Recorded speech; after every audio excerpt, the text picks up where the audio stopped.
Hello at welcome sa ating channel. Sa videong ito, sama-sama nating panoorin ang mga kakaibang lugar sa mundo. Mga lugar sa mundo na para bang nasa ibang planeta ang vibes ng environment.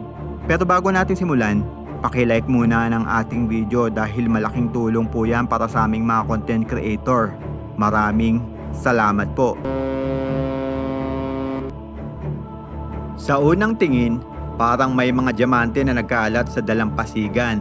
Mga piraso ng yelo na kumikinang sa liwanag. Dahil dito, tinawag ang lugar na ito bilang Diamond Beach, isang kakaibang dalampasigan na ipinagmamalaki ng bansang Iceland. Ang mas kahanga-hanga ang buhangin sa beach ay kulay itim. Galing ito sa volcanic ash na nagmula sa pagsabog ng bulkan. Dahil sa itim na kulay ng buhangin, mas lalo nitong pinapatingkad ang mga glittering iceberg na inaanod ng alon papunta sa pangpang. Para itong mga brilyante na nagkalat sa itim na tela, kaya naman taon-taon, mahigit 2 milyong turista ang bumibisita sa lugar. Para lamang masilayan ng personal ang pambihirang kagandahan ng Diamond Beach ng Iceland. Welcome sa Jigukodani Monkey Park na matatagpuan sa bansang Japan. Ang nag-iisang lugar sa mundo kung saan ang mga Japanese makakis o snow monkeys ay may sariling hot spring resort. Parang mini resort pero exclusive ang hot spring para sa mga unggoy. Sa sobrang lamig ng environment, natuklasan ng mga snow monkeys ang perfect life hack. Nagbababad sila sa mainit na tubig ng 20 to 30 minutes para ma-manage ang kanilang psychological stress upang labanan ang harsh environment. Ang sweet naman na babaeng unggoy. Sana all. Pero wag magpakakampante kahit gaano sila ka-cute. Bawal silang hawakan dahil ang snow monkeys ay 100% wild animals. Hindi sila pets na nagiging maamo kapag hinimas. Ang best month to visit ay December to March para makita ang full display ng mga unggoy na nagbababad sa hot spring. Kaya kung gusto mo ng kakaibang adventure, bumisita sa Jigukodani Monkey Park. Ang entrance fee sa park ay nagkakahalaga ng 800 yen o 500 pesos sa pera natin. Maliit na halaga kumpara sa maiaalok nitong Ultimate Monkey Spa Experience kung saan puro unggoy ang customer. Sa unang tingin, parang dambuhalang bato lang ang makikita sa gitna ng kagubatan. Ngunit ang totoo, isa itong kamangha-manghang masterpiece na ginawa ng mga sinaunang tao noong 5th century. Ito ang Sigaraya na matatagpuan sa Sri Lanka. Pinangalanan itong Sigaraya na nangangahulugang City of Gods. Mas kilala ito sa international name na Lion Rock. Sa tuktok ng 200-meter na bato, itinayo ng mga sinaunang tao ang isang royal palace. Isang proyekto na kinukonsidera ng mga eksperto bilang masterpiece ng ancient urban engineering. Mayroon itong sopistikadong water gardens, advanced na sistema ng tubig noong araw. Dahil sa mala Mission Impossible na proyekto, napabilang ang Lion Rock sa UNESCO World Heritage Site noong 1982. Tumagal ng 18 years ang construction para maisakatuparan ang proyekto. Ang pasyalan ay may entrance fee na $35 o 2,000 pesos. Pero bago mo marating ang main attraction, kailangan mong maglakad ng 1,200 steps bago ka makarating sa pinakataas. Ang Lion Rock ng Sri Lanka ay isang patunay kung gaano kagagaling ang mga sinaunang tao. Sino ba namang hindi mauumaling sa ganda ng lugar na ito? Isang tanawin na tila paraiso sa lupa. May kulay turquoise na lake, glaciers, pristine wilderness at towering peaks. Sikat ang park na may pangalang Banff National Park na matatagpuan sa Canada, ang kauna-unahang national park ng bansa. Binuksan ang park noong 1885. Simula noon, naging isa ito sa pinakasikat na tourist destination sa mundo. Kada taon, 4 na milyong turista ang bumibisita sa park para mamasyal sa lugar na animoy langit sa lupa. Dahil sa pambihirang tanawin ng lugar, napabilang ang Banff National Park sa UNESCO World Heritage Site noong 1984. Ang park ay nag-o-offer ng activities tulad ng hiking, skiing, hot spring at mga world-class resort. May train din para sa ultimate nature experience. Kaya kung gusto nyo ng kombinasyon ng adventure, wildlife, history at breathtaking views, Banff National Park ang ultimate travel destination. Welcome sa Halong Bay, ang isa sa pinakasikat na tourist destination sa Vietnam na pabilang sa UNESCO World Heritage ang lugar noong 1994. Dahil tignan mo naman, kahit sino mapapawaw sa napakagandang tanawin. Ang Halong Bay ay binubuo ng 1,600 island.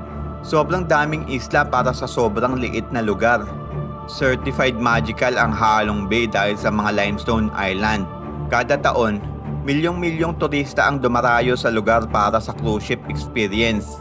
Perfect sa couple at buong pamilya ang Halong Bay. Kaya kung gusto nyo ng epic views at mystical vibes, simulan nyo nang magplano para mapuntahan ang kahanga-hangang tourist destination ng Vietnam. Welcome sa Kelimutu Volcano, ang geological wonders ng bansang Indonesia. Mas kilala ang bulkan bilang Changing Color Volcano. Sa tuktok ng bulkan na ito, matatagpuan ng 3 crater lakes. Ngunit hindi ito ordinaryong lawa. Ang bawat isa ay may magkakaibang kulay at ang mas nakakapagtaka, nagbabago ang kulay ng crater lake kada buwan. Minsan ang kulay ay blue, red, white, black, green at brown. Base sa mga eksperto, ang pagbabago ng kulay ay dahil sa mineral composition na taglay ng bulkan. Para sa mga lokal na residente, ito ay spiritual mystery, resting place ng mga kaluluwa na namayapa. Ang Kelimutu Volcano ng Indonesia ay patuloy na dinarayo ng mga turista, photographer at mga nature lover hindi lamang dahil sa kagandahan nito, kundi dahil sa misteryosong aura ng Changing Color Volcano.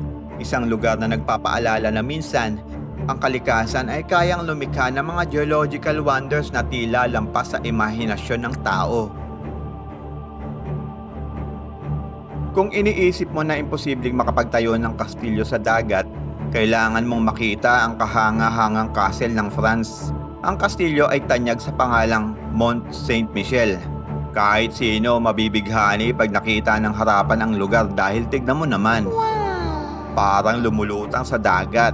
Bagamat maliit, ang Saint Michel ay isa sa pinaka-iconic tourist destination sa buong mundo. Sa katunayan, kabilang ito sa UNESCO World Heritage Site mula pa noong 1979. Taon-taon, mahigit 2.5 million tourists ang bumibisita sa kastilyo. At yes, dahil kakaiba, makailang beses na i-feature ang kastilyo sa iba't ibang movie tulad ng Tangled, The Walking Dead, To the Wonder at marami pang iba. Tinagurian itong Wonder of the West dahil sa kanyang unique architecture. Sa katunayan, ang kastilyo ay nakapwesto sa lugar kung saan nangyayari ang pinaka-highest sea tide sa Europe. Kaya naman noong medieval period, ni isang beses hindi napasok ng mananakop ang kastilyo. Ang simbahan sa loob ng kastilyo ay naitayo mula pa noong 8th century, kaya hindi lang ito basta-bastang landmark ng France. Ang Mont Saint-Michel ay hinangaan sa buong mundo dahil sa kanyang extraordinary example ng medieval architecture at human adaptation sa wild natural settings. Isang hindi kapanipaniwalang tanawin ang makikita sa gitna ng isa sa pinakamaalat na dagat sa buong mundo. Isang puno na tumubo sa gitna ng karagatan. Para sa marami, isa itong himala. Ang kakaibang eksenang ito ay makikita sa Dead Sea, isang maalat na dagat na nasasakupan ng bansang Israel at Jordan. Tinawag itong Dead Sea dahil halos walang nabubuhay na organismo sa tubig nito. Ang dahilan?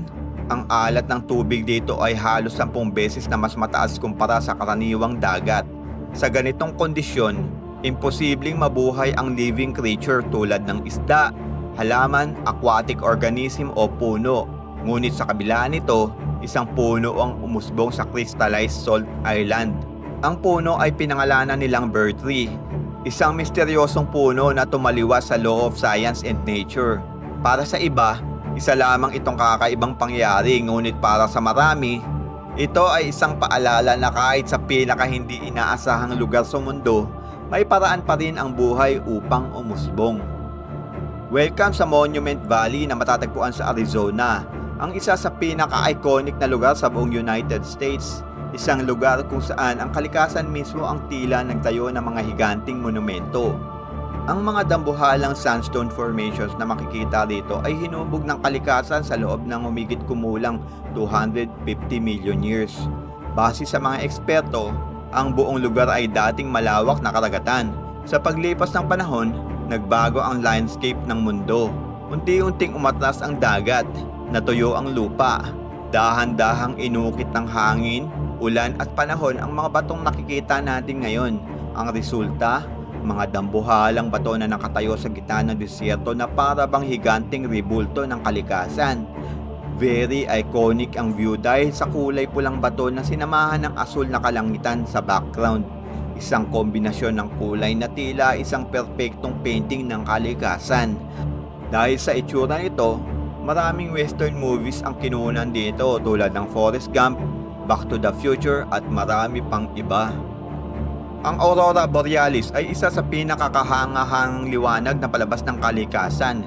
Isang pinomeno na nagpapakulay sa kalangitan ng mga bansang malapit sa Arctic. Tinatawag din itong dancing lights dahil tignan nyo naman, parang sumasayaw ang ilaw sa kalangitan. Ngunit alam mo ba na makikita din ang Aurora Borealis sa ibang planeta tulad ng Jupiter at Saturn? Maging sa space nakikita ito ng mga astronauts. Nangyayari ang dancing lights dahil sa gas particles na bumabangga sa ating atmosphere. Kaya naglalabas ito ng iba't ibang kulay gaya ng pink, red, yellow at green. Amazing, di ba? Kaya kung gusto mong maranasan ng ultimate sky show ng Aurora Borealis, panahon na para planuhin ang isang Arctic adventure para masilayan ang dancing lights ng Aurora Borealis. Kung inaakala mo na mainit na sa Pilipinas, wait till you see Danakil Depression, ang pinaka-extreme at kakaibang lugar sa mundo. Binansagang hottest place on earth na matatagpuan sa Utopia, Africa. Kung ang summer sa atin sa Pilipinas ay umaabot lamang ng 36 to 38 degrees Celsius, dito umaabot ang init hanggang 50 degrees Celsius. Pero hindi lang init ang kakaiba sa lugar. Mind-blowing din ang mga hot springs at pools dito. Kulay berde, dilaw at pula. Ito'y dahil sa sulfur iron at mineral deposits ng lugar. Parang nasa ibang planeta ang vibes ng environment. Kahit sobrang init at harsh ng paligid, marami ang dumadayo para makita ang kakaibang tanawin ng lugar. Kaya kung gusto mo ng heat, colors at extreme adventure sa iisang lugar, huwag mo kalimutang isama sa iyong bucket list ang Danakil Depression bilang isa sa iyong ultimate travel destination. Ang waterfalls na to ang pinakamataas na uninterrupted waterfall sa buong mundo. Ito ay 16 times higher than Niagara Falls. Ang taas, aabot lang naman ng 979 meters o 3,212 feet. Kung ikukumpara, mas mataas pa ito sa Burj Khalifa. Dahil sa nakakalulang taas, napabilang ang Angel Falls sa UNESCO World Heritage Site noong 1994. Sa sobrang taas ng waterfall, hindi umaabot sa baba ang tubig. Nag-e-evaporate ito bago bumagsak sa lupa. Dahil sa kakaibang kagandahan ng talon, naging inspirasyon ito sa sikat na Disney Pixar movie na Up, kung saan tinawag itong Paradise Falls. Ang simbahang to ay isang patunay kung gaano katibay ang istruktura na binuo mula sa pananampalataya. Gaganapan na hindi maipapaliwanag ng siyensya o pagkakataon. Ang pangalan ng simbahan ay San Juan Church na matatagpuan sa Mexico, mas kilala sa tawag na Mexican Pompeii. Matapos sumabog ang bulkan sa Parangor Retiro, Mexico noong February 20, 1943, na-wipe out ang lahat ng kabahayan sa lugar. Ang buong sambayanan natabunan ng black lava. Ang mga itim na bato na nakapalibot sa simbahan ay hindi pangkaraniwang bato. Iyan ay mga laban na ibinuga ng bulkan. Sa ilalim niyan ay ang mga kabahayan na tabunan. Sa kabila ng matinding natural disaster, hindi natinag ang simbahan. Himala akong ituring ang pangyari dahil nanatiling nakatindig ang San Juan Church. Sino namang mag-aakala na ang kanal na to ay gawa ng tao? Parang si Moises lang noong hinati niya ang dagat. Sikat ang site na yan sa pangalang Corrient Canal. Isa sa pinakamaambisyosong proyekto na ginawa ng mga sinaunang tao. Matatagpuan ang human-made canal sa Greece. Bago magawa ang kanal, kailangan pang umikot ng mga barko na mahigit 400 km para lang makaiwas sa paligid ng peninsula. Kaya naisip ng mga sinaunang pinuno na hatiin ang lupa para gumawa ng diretsong daan. Sinimulan ang proyekto noong 67 AD sa pamumuno ni Emperor Nero. Libo-libong slaves ang namatay, kaya hindi natapos ang proyekto. Tinuloy na lang ito noong 1882 at natapos noong 1893 gamit ang modernong kagamitan. Ang haba ng area ay aabot sa 6.34 km. May taas itong 60 to 90 meter. Ang Corayan Canal ng Greece ay isang patunay na kahit ang mga ideyang mukhang imposible ay kayang maisakatuparan kapag pinagsama ang ambisyon, tiyaga, at ang walang sawang pagnanais ng tao na baguhin ang mundo. Alam mo ba na may kakaibang phenomenon sa kalikasan na ang puno ay pwedeng maging bato? Tinatawag ito bilang wood petrification o di kaya naman fossilization. Sa katunayan, nagre-range ang presyo ng petrified wood sa halagang 3,000 pesos hanggang 5.8 million pesos kada isa. Sobrang laking halaga para sa isang kahoy lamang. Matatagpuan ang pinakamaraming petrified wood sa Arizona, USA. Kilala ang lugar bilang Petrified Forest National Park. Karamihan ng kahoy sa lugar ay mula pa noong 200 million years. Kaya naman hindi na nakakapagtaka na ang mga puno sa park ay na-fossilize na o naging bato na dahil sa sobrang katandaan. Paano nga ba nagiging petrified wood ang kahoy? Ito ay dahil sa katagalan ng panahon. Ang minerals na taglay ng kahoy ay nagiging quartz, dahilan para maging solid rock ang isang puno. May isang lugar sa mundo na matagal nang gumugulo sa isip ng mga sayentipiko. Tinatawag ang lugar bilang Racetrack Playa na matatagpuan sa Death Valley, California, USA. Nagsimula ang mystery ng lugar noong 1940s dahil sa mga batong gumagalaw. Mas kilala ang pinomeno na to bilang sailing stone o moving rocks. Lumilipat ito ng pwesto kahit walang human intervention. Nag-iiwan ang malaking bato ng trails sa lupa na parang may humila sa kanila sa ibabaw ng kapatagan. Sa loob ng ilang dekada, inaral ito ng mga eksperto. Hanggang sa noong 2014, tuluyan nang nalutas ang misteryo sa tulong ng Science Institution at NASA. Base sa kanila, ang paggalaw ng bato ay kombinasyon ng rainfall flooding, nighttime freezing at daytime melting. To make it simple, madaling na itutulak ng hangin ang malaking bato kapag ito ay nabalutan ng yelo. Isa sa natural wonders na ipinagmamalaki ng bansang Turkey ay ang misteryosong lawa nito na pinangalanang Lake Meek.